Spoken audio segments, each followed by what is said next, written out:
দীর্ঘদিন প্রেমের পর গত 23 জুন বিবাহ বন্ধনে আবদ্ধ হন বলিউড অভিনেত্রী সোনাক্ষী সিনহা ও জহির ইকবাল। বিয়ের পর এদিন রাতেই আয়োজন করা হয় বিবাহোত্তর সংবর্ধনার। সেখানে দেখা গেছে বলিউডের জনপ্রিয় সব তারকাদের।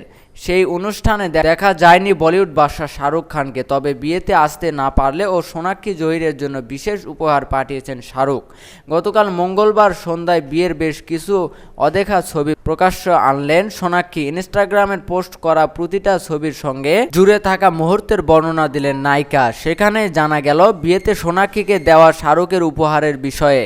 23 জুন আইনি বিয়ে সারেন সোনাক্ষী ও দীর্ঘদিনের প্রেমিক জহির ইকবাল। সকালে বাড়িতে বিয়ে, তারপর সন্ধ্যায় প্রীতিভোজের আয়োজন করে সিনহা পরিবার।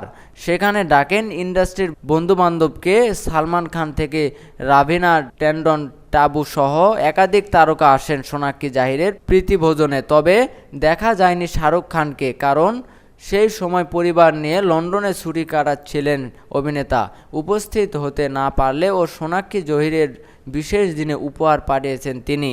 সোনাক্ষী পোস্ট করেছেন একটি সাদা কালো ছবি, তাতে দেখা যাচ্ছে লিফটে সোনাক্ষী জহির আর ফোনে শাহরুখের পাঠানো ভয়েস নোট শুনছেন তারা। সোনাক্ষী ছবির ক্যাপশনে লেখেন, আমাদের দুজনের সব থেকে প্রিয় শাহরুখের ভয়েস নোট শুনছি, এত শুভেচ্ছা ও ভালোবাসা পাঠিয়েছেন, আমাদের বিয়ের দিনের সবচেয়ে বড় প্রাপ্তি।